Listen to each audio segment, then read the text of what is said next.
Seja muito bem-vindo ao Cantinho Teológico. Meu nome é Gustavo Luiz. Eu vou falar sobre a perspectiva bíblica, especialmente conforme o relato do livro de Gênesis, que fala sobre a origem das pessoas no mundo, porque está diretamente ligada à criação de Adão e Eva, que foram os primeiros seres humanos criados por Deus. Quando nós vamos para o capítulo 1, versículo 26 e 27, vamos projetar todos os textos para a nossa análise. Observe que no versículo citado diz assim: E disse Deus: Façamos o homem à nossa imagem, conforme a nossa semelhança, domine ele sobre os peixes do mar, sobre as aves do céu, sobre todos os animais domésticos, e sobre toda a terra, e sobre todo réptil que se arrasta sobre a terra. Criou, pois, Deus o homem à sua imagem, a imagem de Deus o criou, homem e mulher os criou. O que a gente pode observar nesse primeiro registro bíblico que está sendo exposto? Que a criação de Adão e Eva se dá justamente aqui. E Gênesis vai relatar que Deus criou o ser humano à sua imagem e semelhança.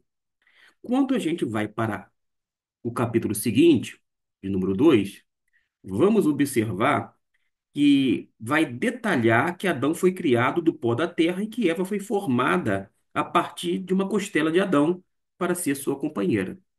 Tanto é que diz assim o versículo, capítulo 2, versículo 7. E formou o Senhor Deus o homem do pó da terra e soprou-lhe nas narinas o fôlego da vida, e o homem tornou-se alma vivente. Já no versículo de número 22, tem uma outra informação muito importante que ajuda-nos a compreender.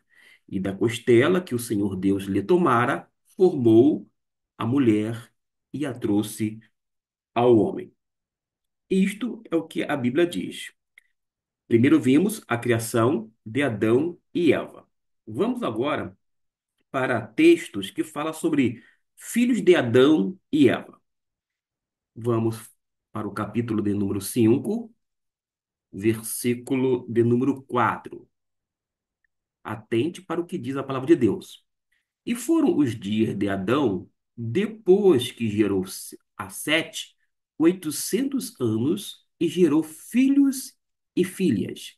Destaque não apenas para a idade de Adão, porque ele gerou, depois que gerou a Sete, 800 anos, ou seja, a longevidade da época, e ele gerou filhos, é verdade, mas também filhas.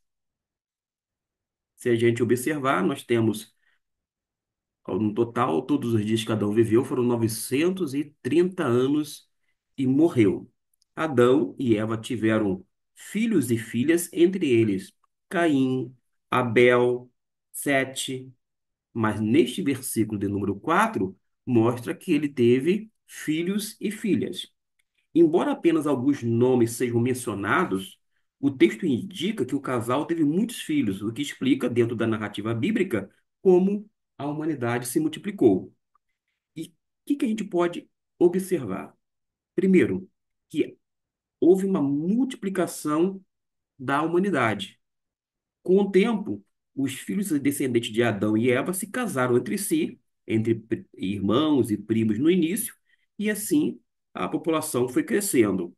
E na época, segundo a Bíblia, Deus ainda não havia proibido esse tipo de união, o que só aconteceria séculos depois na lei de Moisés, conforme Levítico capítulo 18. Você precisa se voltar para Levítico capítulo 18, lê ele na íntegra para que você tenha a devida compreensão. Mas voltando a Gênesis, nós sabemos perfeitamente que houve a diversificação dos povos, conforme as gerações se multiplicaram. Vamos então para Gênesis 10, porque é justamente aqui que vemos a tabela das nações, que são descendentes dos filhos de Noé, por exemplo, Sem, Cã e Jafé, após o dilúvio. Já em Gênesis capítulo 11, nós vamos observar que ocorre a Torre de Babel.